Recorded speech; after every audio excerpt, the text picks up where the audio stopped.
एक समय की बात है, एक जंगल में एक सुंदर नागिन रहती थी। वो जंगल की सबसे प्यारी और शक्तिशाली नागिन थी। उसकी आंखों में चमक थी और उसके पास एक जादुई मणि भी थी जो उसे अद्भुत शक्तियों के साथ रहती थी। जंगल में एक युवा राजकुमार भी रहता था जिसका नाम विक्रम था। विक्रम बहुत बहादुर था, साथ ही बहुत अनुशासित भी था। एक दिन विक्रम ने नागिन को देखा और वो उसकी सुंदरता पर मोहित हो गया। उसने नागिन से बात की और उसके साथ एक गहरी मित्रता की शुरुआत की। विक्रम और नागिन दिन रात साथ में बिताने लगे।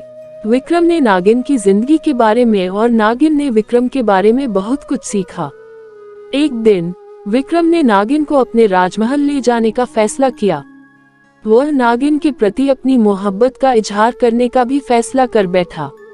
नागिन बहुत प्रसन्न हुई और उसने विक्रम को एक विशेष उपहार दिया। यह उपहार नागिन की जादुई मणि थी। नागिन ने विक्रम को बताया कि इस मणि की शक्ति से वह चाहे जो भी इच्छा पूरी कर सकता है।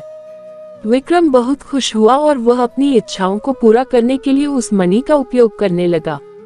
जब भी विक्रम कोई मुश्किल में पड़ता, वह नागिन की मदद लेने के लिए उस मणि का उपयोग करता। वह अपने दुश्मनों को पराजित करने, धन संपत्ति को प्राप्त करने और बहुत सारी खुशियां प्राप्त करने में सफल रहता। उसकी जिंदगी खुशियों से भर गई और वह एक समृद्ध और सुखी राजकुमार बन गया।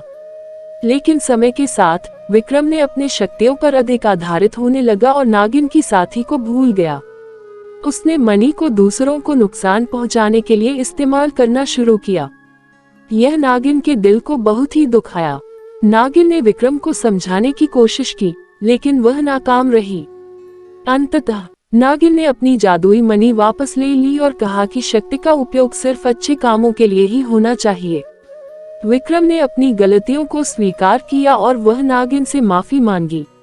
इसके बाद से विक्रम और नागिन फिर से दोस्त बन गए और साथ में खुशियों की जिंदगी बिताने लगे।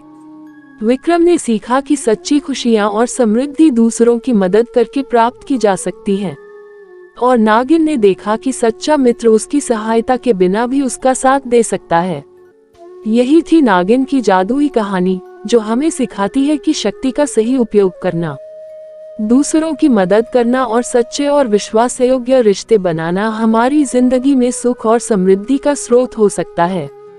और आप भी अपने मम्मी पापा से प्यार करते हैं तो आप हमारे चैनल को सब्सक्राइब करें, लाइक करें और कमेंट करके बताएं हमारी कहानी आपको कैसी लगती है। हम आपके लिए और भी अच्छी कहानी ला रहे हैं। धन्यवाद।